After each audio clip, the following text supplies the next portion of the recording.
Not Hate Showcase. Okay, my name is Sideman, also known as coleslaw, garlic bread, anything on the side. You can call me any of those things. Welcome to this auspicious event that we have here today, which is in lieu of the fact that Carnival isn't happening this year, which is very sad. So obviously we are doing this and trying to do it with the spirit. Get off your phone, young man. With the spirit of Carnival. Now, saying in the spirit of Carnival, let's just be clear. We're not taking the full spirit of Carnival. At no point are you supposed to secure a wine, okay? Don't try to twerk coronavirus into somebody's digestive system. That's not the mission here. Now, firstly, I have to thank everybody that is in the background, which you will get to hear from the creators and the people that made this happen. But I must first apologize. Obviously, we're in London. I'm assuming most of you are from London, right? Yeah, I'm apologizing for the Birmingham accent from now. I understand that because I'm the host, at several points you will have to hear this verbal violence, but I apologize, okay? There's no point trying to diss me because I've heard all of it already. The Birmingham accent is terrible. The Birmingham accent is worse than chlamydia. Speaking of somebody that's had both, I disagree, but you know what, it is what it is. We don't need to get into that. Listen, a couple paracetamols and some antibiotics here. Anyway, as I said, we're here to have a good time. We're here to put respect on creatives, especially our black creatives, especially in the time that we are in.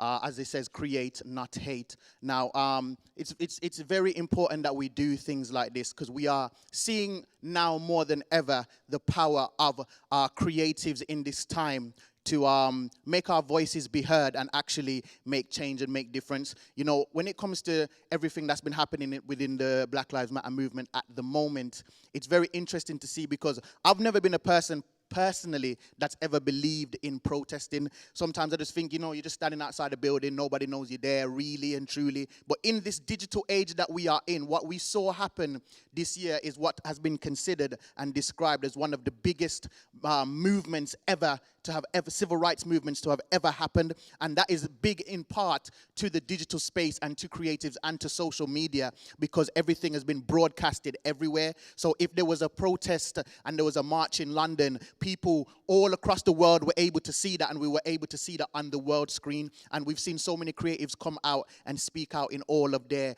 different ways, and we want to continue to speak and understand that our voices have power. And that's why saying create but not hate is important in this time, because we are actually seeing the power that creatives have, not just to, because it's interesting that in this time I feel like people are kind of getting just done with the cookie cutter creating in the sense that it has no substance.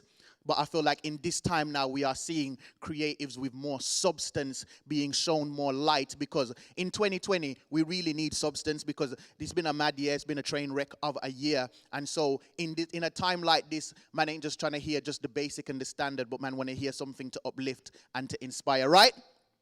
Young man beside the young man that I told to get off his phone.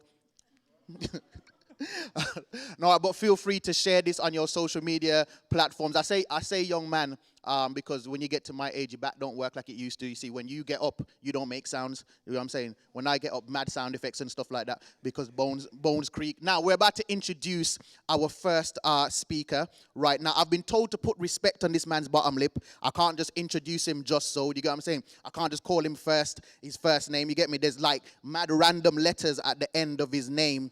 OBE. I assume that doesn't mean old black executive. I'm not gonna assume that. But this man is the founder of Create Not Hate and also Quiet Storm, which has put this event on. So when I introduce a speaker, right, you're gonna make them feel good. You're gonna put respect on their bottom lips, right, by clapping, by making some noise and stuff like that. Not like when I came up and then there was a silence. You know what I'm saying? So. We put respect on the speakers, and as I said, this speaker, as I said, he is the founder of Create Not Hate and Quiet Storm. So I want you to make some noise, put some respect, and applaud our first speaker, who is Trevor Robinson, OBE. Make some noise!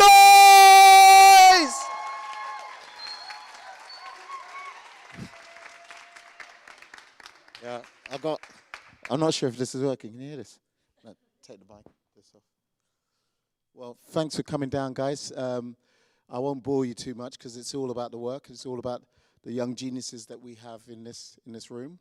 I did start Create Not Hate off 13 years ago, but just because of this year as well, we thought we had to, really use this opportunity to especially in my industry, which I think is getting pretty stale, pretty old, because they don't have the talent in the industry. So I really wanted to try and set up something where I can really showcase. And I think the work, as you'll see, it's amazing.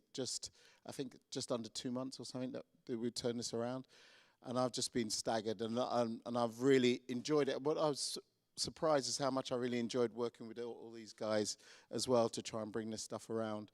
And I just want to say a couple of thanks as well to some of the people that won't get a mention. Some of the mentors like Paul Jordan, Matt from Red Rip Road, Dave Dye, Joe Wallace. All these guys have really contributed to help mentor the kids and stuff, and I've been really grateful for that, and I've just been really excited about unveiling the work here. So I won't chat anymore, but I hope you enjoy it all. Thanks.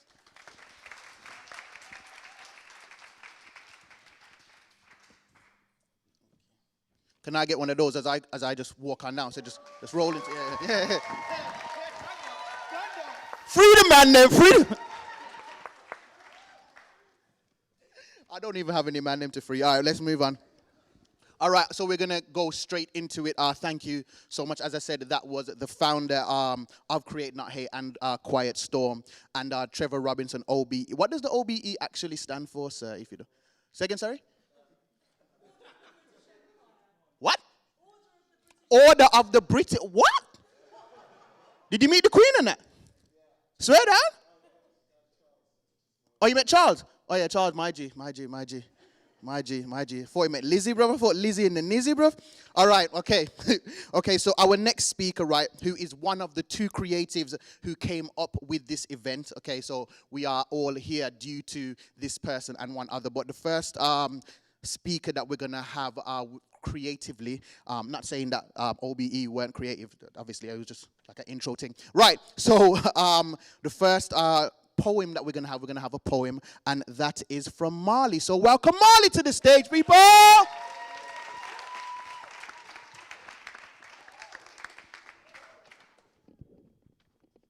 super tall. Okay.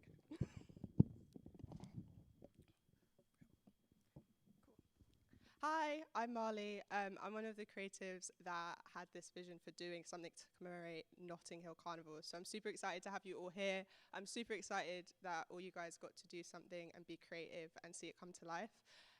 So today I'm going to do a poem just to tell you a bit about Carnival. So how many of you know about Carnival? Oh, I wasn't expecting hands, but thank you.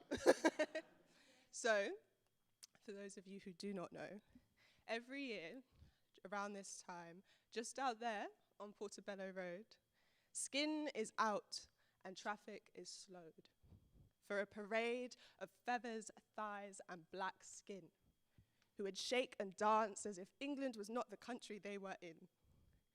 As if here wasn't where you don't look like that's your car. And here wasn't where, you're probably better off not being too dark.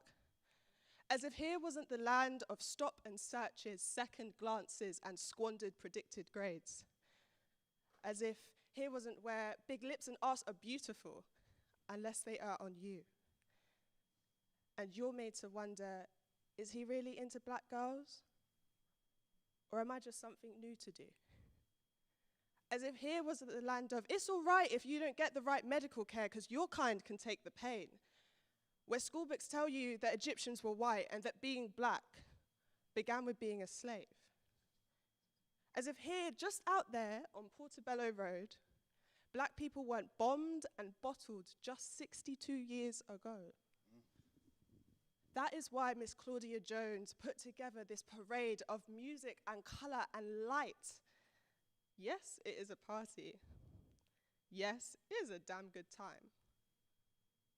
But it is also our refusal to hide. Trust me when I say that Carnival is Black Pride. So, in 2020, with racial unrest on the rise, as white wool is being pulled from many a person's eyes, the kids that you're all about to see have done something pretty damn great. Just like Claudia Jones, in the face of hate, they have decided to create. Thank you.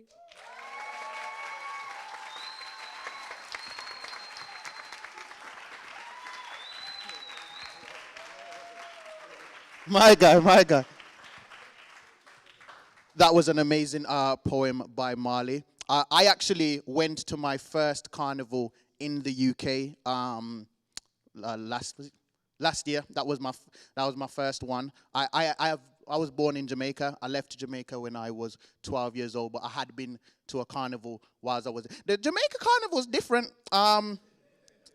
It's different because obviously, like, I saw the British carnival. I was there. Do you get what I'm saying? I ain't seen nobody jump off no speakers or, do you get what I'm saying? Like man jump off speakers in Jamaica with no care for their safety. They just believe this girl's bottom will be enough cushion to you know what I'm saying, just to support the fall. And it always was, I'm not going to lie. It always was. But yeah, no, carnival is a beautiful experience. And it's very, very important for our traditions and our culture to be immortalized in such ways and described as that, because a lot of people will look at carnival and look at us like we're animals or savages, but they won't look at football hooligans when they're doing their thing the same way.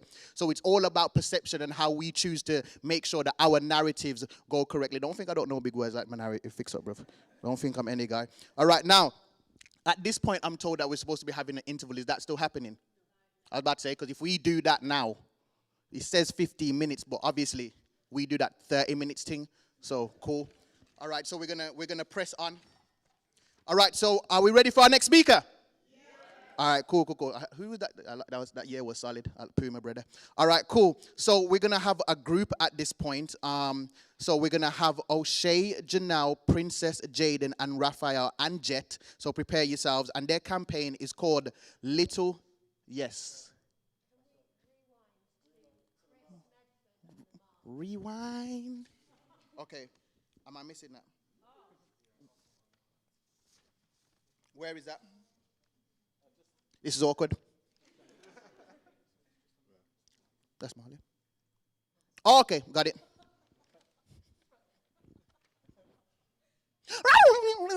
All right. Okay, so what we're actually going to have now is the second creative who came up with this event. See, I had even said there was two creatives and this was one of them. So this is very my fault. I can't even excuse it in any way. But some things are in bold, some things are not. Okay, so Christopher is the second creative who came up with this event. And he is a part of the We're All Human campaign. So make some noise for Christopher Medford!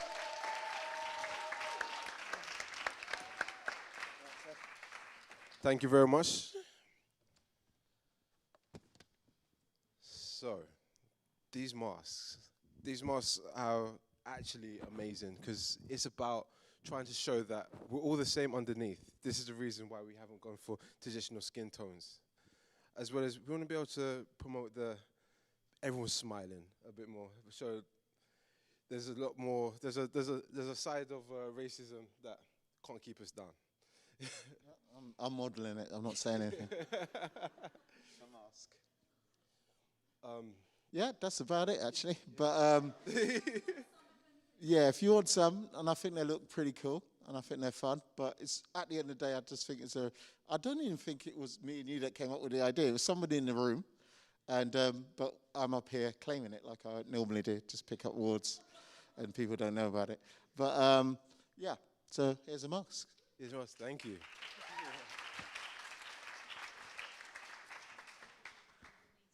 Do you need one? Go on. Dating now.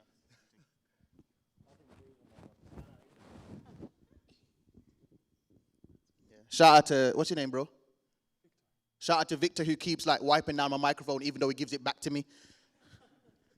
Okay, all right. So we're not doing any intervals. We're pushing straight ahead. All right.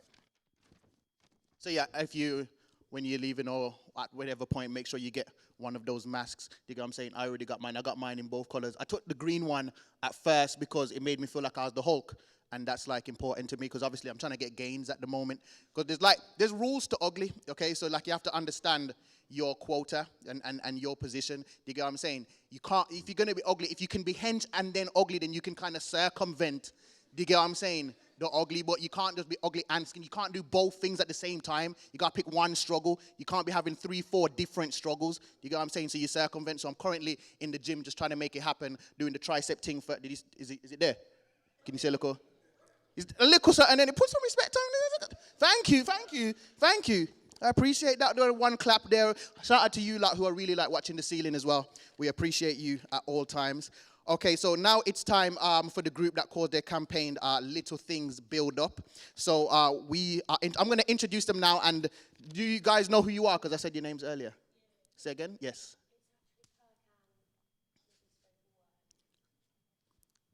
It's not going to happen again. All right. Okay, so does that group know who they are and are ready to get themselves ready for when they come next? Because that's a whole group. All right. Okay, so first we're going to have some more poetry, and that's going to be from Kirk Ann. Make some noise for Kirk Ann!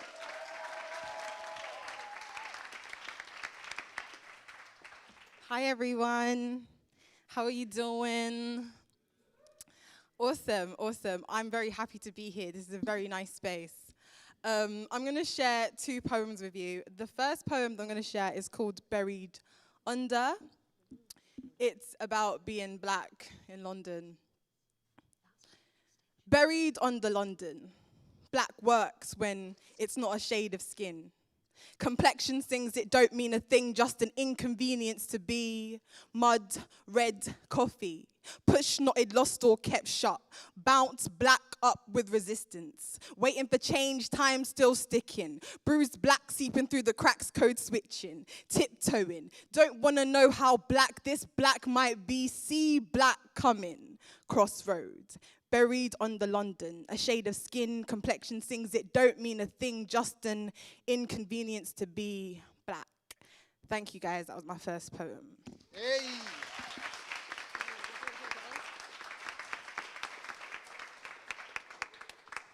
Alright, so my second poem is called Scattered When They Come, and it's about police brutality. Stop. Don't run. Succumb to the power of state patrolling the slum walls, seeking out those destined for a slippery slope, mischief trip fall into the tight grip of incarceration, dragged along bars to harden, then infected with the incriminating poison. Decaying bouquets and candle wax seize into Kingsland concrete. Chocolate loiterers congregate outside corner shops like vultures finding refuge on the sides of pavements, intimidating pedestrians with words unspoken. I used to know a girl displaced in a tower block maze. Brown with curls, she wore gold in her teeth, skin thick and seasoned like meat, smoking cigarettes in stairwells. Littering the estate with the butts of her broken dreams. In the hood, she would chill with the man them posted up on the block.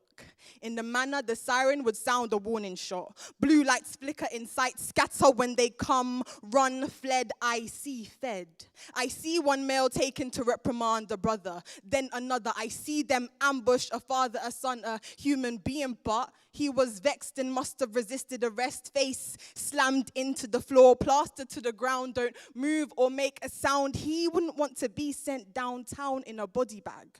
Don't breathe, it might be his last breath. Respect the authority, or he could be tackled with blunt violence and no accountability. Finding a knee pressed up against the chest, pressure tugging tight at the neck, it's protocol. This is how they serve to protect and keep us in check. Mothers of the minority bleed tsunami tears from the bearing of their womb, lying lifeless above scarlet pools. The brown girl's eyes rage red. She cried, another black body dead. He died after being racially profiled. Injustice was never London met. Death, his penalty. Another black body made victim of police brutality. Excessive and unnecessary forces used 139 times a day in London. Stopped and searched 4 times more likely to be a suspect of carrying a sharp object, a genetic target, capsized by life, then tossed in the pen because society never accounted for them. You see, the brown girl would never think to commit a crime, but still feared doing the time as the stigma resides on the surface of her skin. Even when innocent, she could be taken in, sat at the back of a cop car, because nothing ain't changed, star. The prejudice is still alive and it thrives in the prison system, penalizing a generation suffocating at the wrist by silver bracelets that only shine behind their backs. The brown girl spends the day with her 5-year-old niece. Siren sounds, it's the police. Her niece sinks into her arms and repeats, I'm scared of the police, I'm scared of the police. She then knew the fear ran deep. Does a 5-year-old white child have the same fear growing up on London streets? Thank you so much, guys.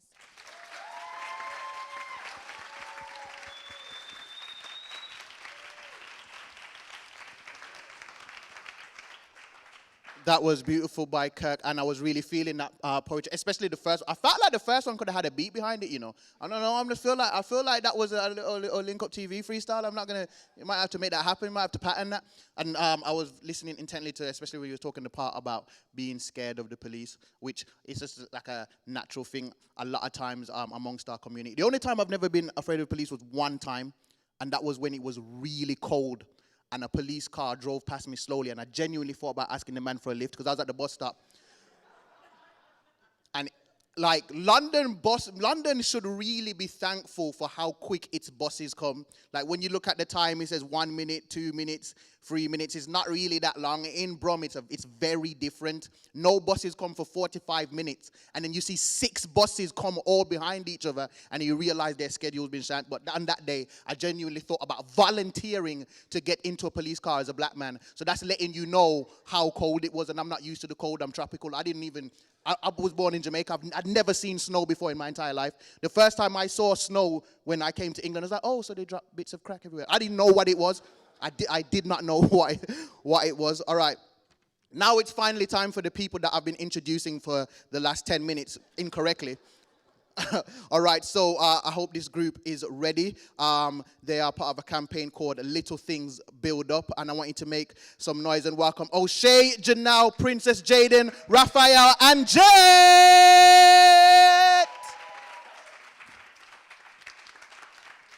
Now, you man gotta get up with the clap, like, now it's awkward. Because man wanted to walk up in slow motion.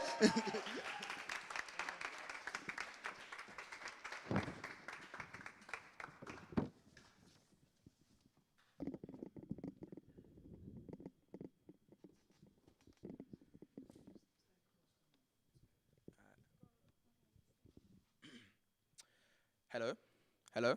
Alright, this works. Alright, cool. Hello, my name's Jaden Chang, and you guys wanna come forward? Alright, cool. This is Raf and this is Jet, and are you gonna show a little thing about our campaign on the screen? Alright, cool. This is our campaign. Mainly in British society, since I'm a man from England, we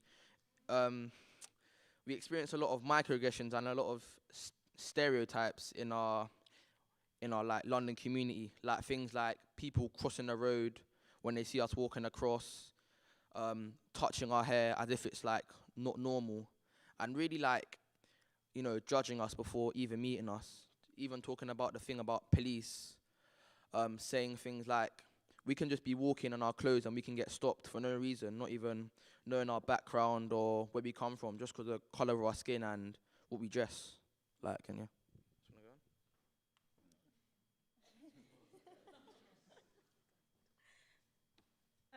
Hi, my name's Janelle, and just to elaborate on what the rest said, yeah, it's more about, we see in the USA or America that racism is a lot more in your face. Like, you can clearly see that, okay, there's some sort of injustice, but it's hard to really attack it and identify it in the UK because it's kind of so built within all our institutions, like the prisons, like the schools, and sometimes we don't even realize that what people say to us is something that they shouldn't be saying until we get, thank you, until we get older and we're like, you know, maybe they shouldn't have said that, or maybe that was a bit racist.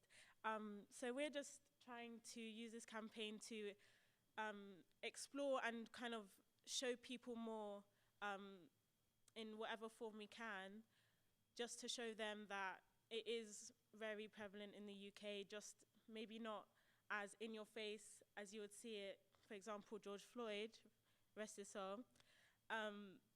But yeah, we just want to show you that there's still work to be done.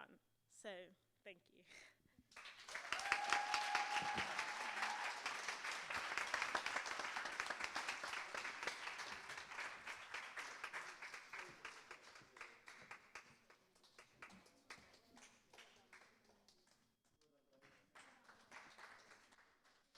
I don't know if anybody noticed, but I didn't get up until they had all got off the stage because these youths are taller than me and I don't like it.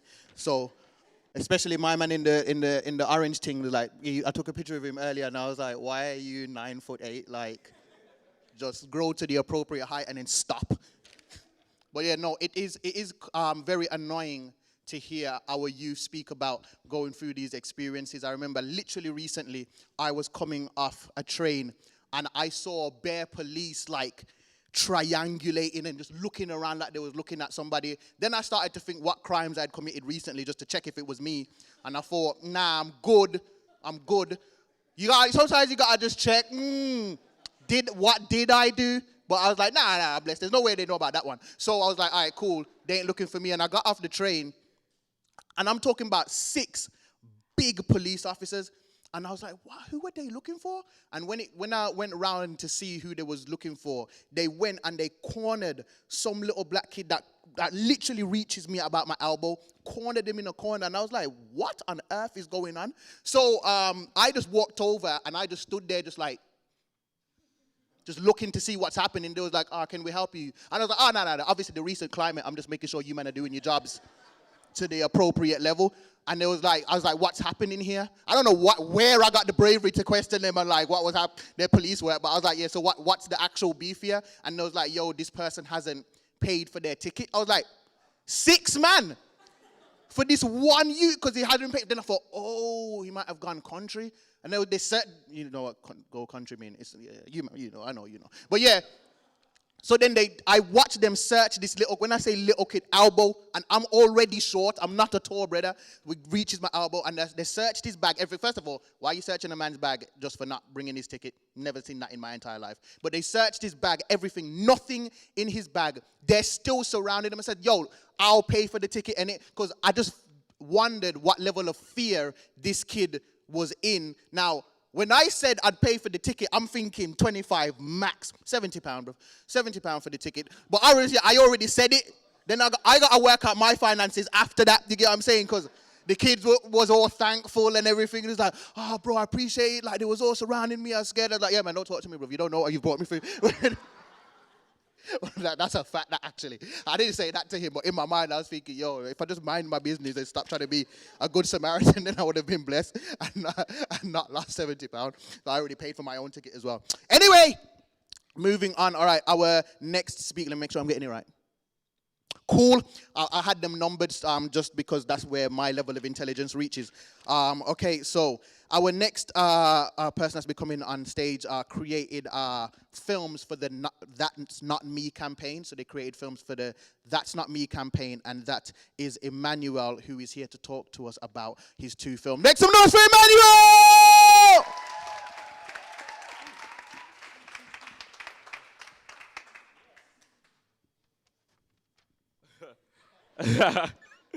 Hi, as you lot can see, my name is Emmanuel. I'm 17. I'm not really sure what I'm here to say, but I guess it should come naturally because I'm black and it's about black people and sort of stuff. But essentially, I'll explain the process of like how it happened because it's still kind of like a story to me. I don't really believe it. Essentially, I'm with this charity sort of thing called Debate Mate, and I've been with them since year 8. As me and Holly and Aaron's my 2 friends, and sort of we've been debating since year 8. And you know, in year 8, I was kind of like a little kid, but with a big personality, so I'd always be arguing with teachers, and I didn't really have the proper etiquette or like, you know, the ability to argue properly or get my point across properly. And that's something that year 8, that's something that Debate Mate taught me. And so I've grown with them. I'm become like a stand-up student, if you like. Like I became like deputy head boy and all that, but back then I was getting like excluded, sent to other schools. Yeah.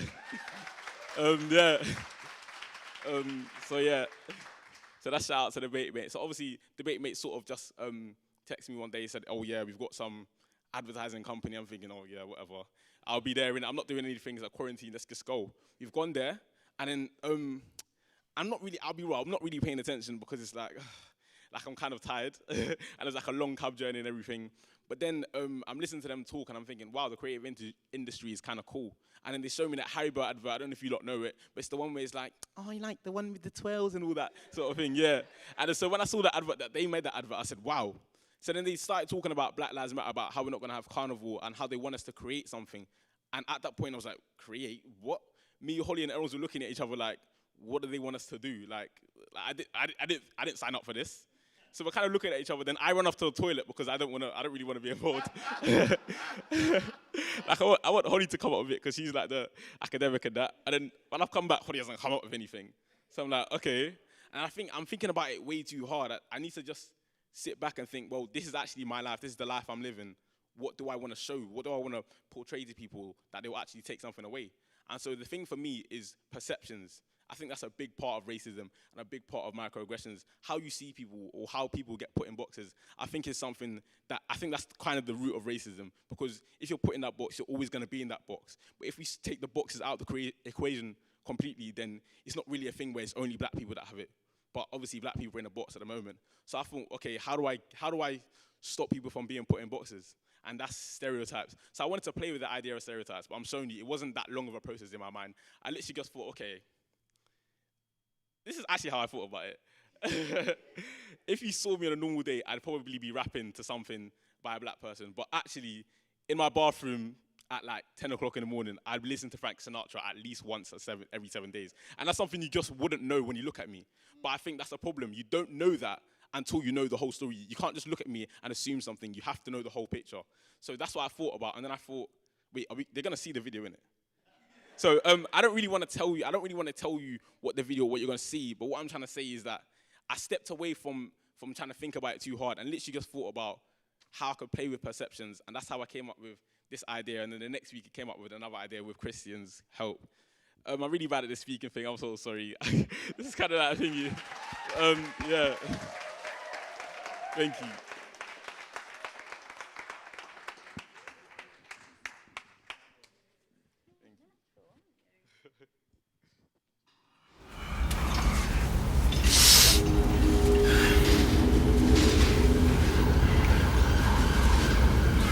Make sure you're ready.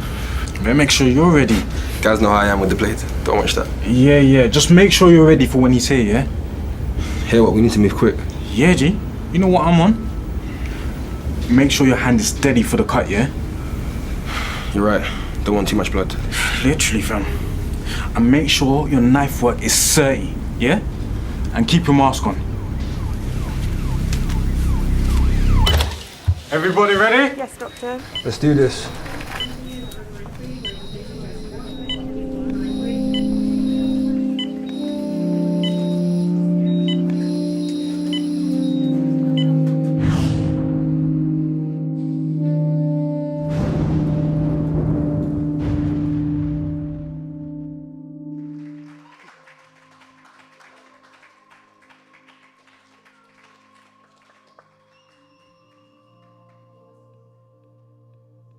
I don't know why, but I was waiting for my name in the credits, but I had nothing to do with this. I just...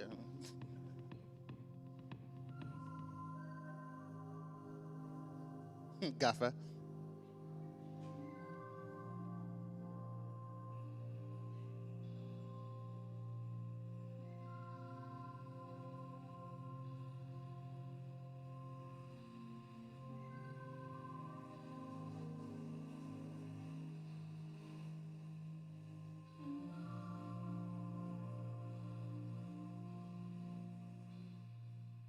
I think that was sick, you know. I think that was sick. Where is he? Where is he? Yeah, send me that, bro. I want to post that. I think that was sick. Now, we all got to work on how we perceive things, but I still don't want my surgeon to say, yo, make sure your knife works 30, you know, like, I don't know if I'm going to let you touch me after you say that, like, I don't want, you know what I mean? But yeah, I thought that was really, really good, and a really quick, sharp way for you to just get the message. And I think in this day and age, it's all about trying to get the message as quick and straight as possible, not none of the long jargon and everything like that, because man ain't got time for that. All right, so, you know, I got to look at my sheet and just make sure I'm clear on what I'm doing. Okay, so we're having another group, and these guys made the physical pieces for the That's Not Me campaign. Now, that's what I'm wearing now, but I'll let them talk a little bit more about it. So I want you to welcome to the stage Lilo, Kieran, Anis, and Santonio!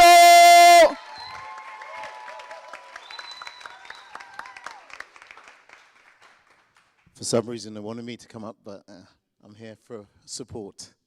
But these guys can talk anyway. Go ahead, guys. Morning, everyone.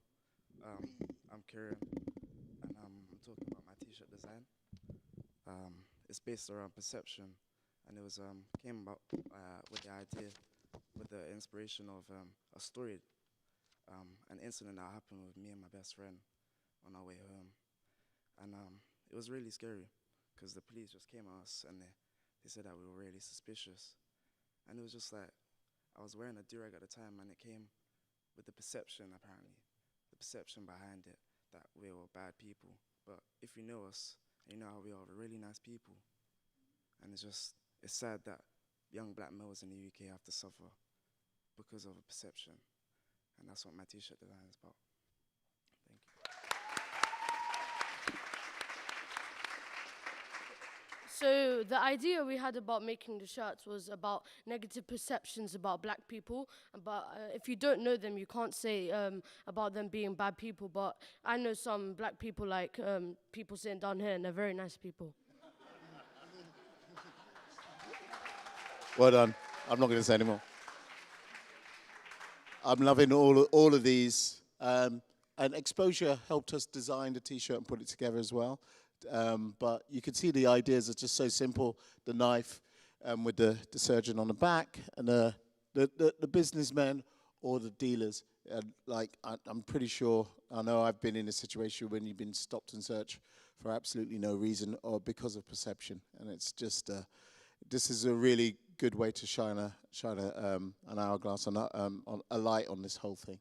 Anyway, thank you guys.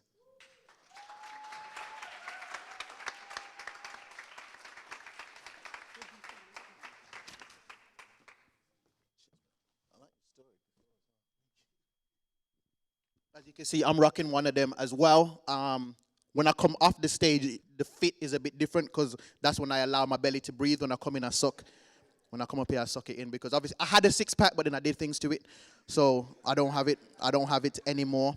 Now we're about to have another film from the very talented Emmanuel. So there's going to be another film, and this one is the Heated Argument film. I'm going to allow him to come again and introduce it, as he's trying to take my job. And now you're standing by me. What happens is you go around so that I can get off before they realize that you're taller than me. You see, there's a system at play here, but I'm gonna let you do your thing. All right. This one, this one again is kind of, it's not personal to me, but I can relate to it because again, you look at me, you're not gonna think I like Shakespeare, but I really love Shakespeare. Like I really do like him. Like I always tell my friends, "Oh, you guys know what Shakespeare's nickname is? You guys know what it is? The Bard." Ah! Cause I don't know why nobody knows that, and I know that. But yeah, like again, you look at me, you wouldn't think that, but I actually banged like a 9 in English lit. Do you get it? So like, no. You get it? So, you know, we really out here. And this is, I'm showing you, when I was on the set for this, and where's the actors? Can you not wave your hand? Look at them. Oh, these lot are sick, yo. These lot are so good. So it just came together so well. And obviously, this is my first time on a movie set. Well, that's what you call it, innit? It's a set. Do you get it? Like, it was my first time, and it was just something crazy. I'll be real, it took way longer than expected. Like, I thought it was like a quick 2 hours, we're gone. Bro, I was there 10 hours showing you. No lie. Just sitting around. And I was so involved because I thought, like, if you were doing something like this, I'm just 17, I haven't got any experience, I'm not really going to be involved. But Trev kept coming to me saying, what, do you like it like that? Or do you like it like this? Or should they do that? I was involved with the process so much, and I think that's something that was really important to me. And so I'm really thankful for the opportunity that they gave me, and I really hope you enjoy this one, because I love it. Yeah.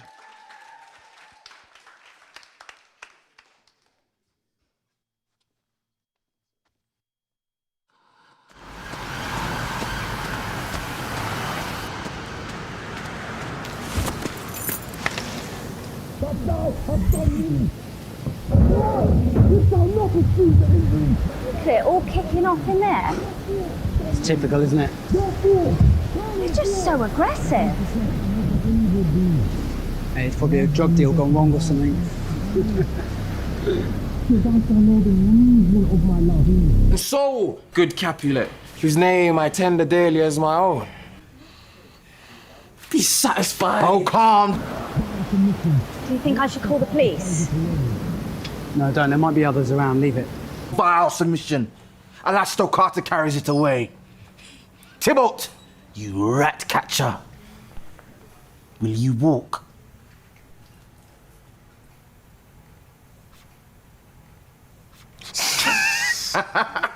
Yeah. That was nice. Thank you.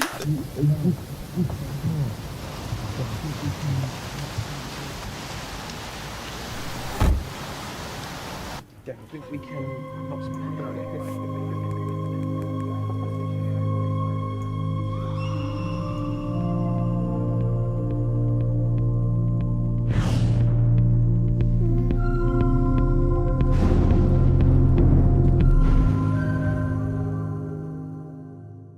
Therefore, turn and draw. I do protect. I accidentally hit him in the face. Are you good? Yeah, it was good. Yo, Yeah, you yeah, good, I'm yeah? good, I'm good, You I'm sure? good. Yeah. Damn, he got iron chin. Alright, cool. Sorry, man. I love you. Alright, let's do it again. Alright, cool. Ready?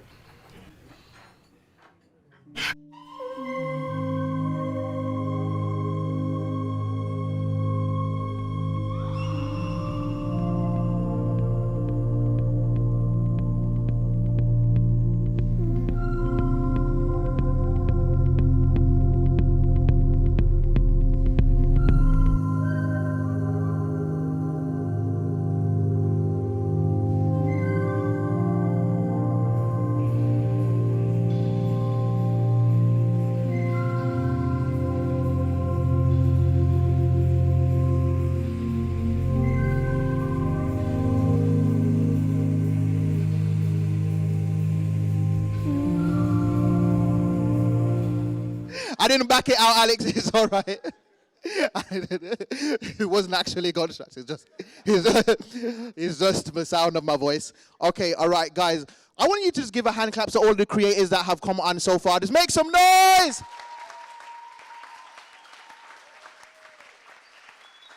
It's been absolutely amazing. I guarantee what made it take 10 hours is man just laughing through them scenes and just having to restart and retake again, bro. Because I don't know if I'd be able to Shakespeare that aggressively and not laugh through that whole process. Well, that was amazing. Now we're going to have our very important person to close out the event with all of the thank yous and things of that nature. And this is the director of Create Not Hate and chief executive. I want to be chief executive or something, but chief executive of Quiet Storm. So I want you to make some noise for Ron Robinson!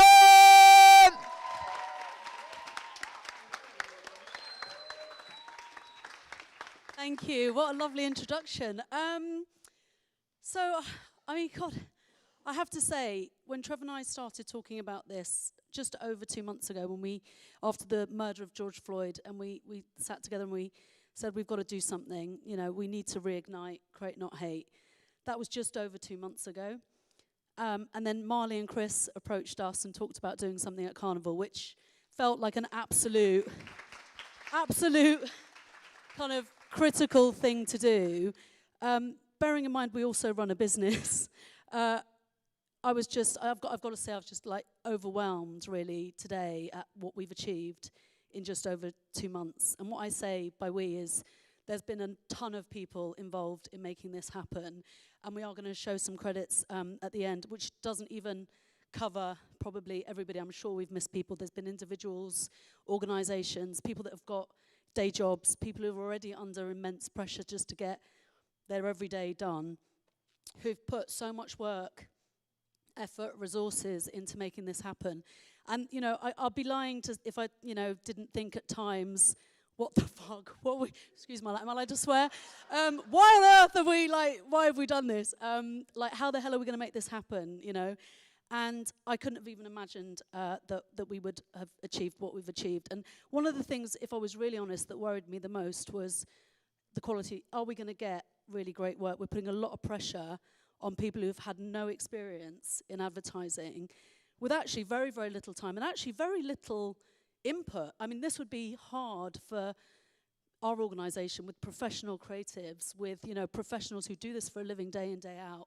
It would have been hard for us to have achieved this in the time frame, let alone people who have never had any experience of the industry. And I've got to say, I've been absolutely blown away by the quality of the work. This work stands up head to head with work that you see in our industries. A lot of it is better than most of the work that you see, in all honesty. It stands up, and I'm incredibly delighted and proud and surprised by what we've ended up with. And I think what that says is there's this incredible talent out there, which is exactly what Create Not Hate is about, that is not being utilised in our industry.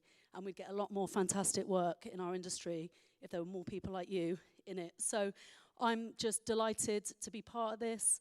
I'm incredibly proud, and I'm very, I think I've told a few of you, but we have just found out that Channel 4 are going to be airing the films, which is amazing. So that's a fantastic achievement, and we're going to be also, here are some of the other people that are going to be supporting the campaign. From a media campaign perspective, this will be out in the world. All of this work will be out in the world. It's a media plan that our clients would be envious of, which we've all got completely free and off the back of the quality of the work. So well done, everybody who's been involved. It's fantastic, and thank you to all these people who've helped make it happen. So.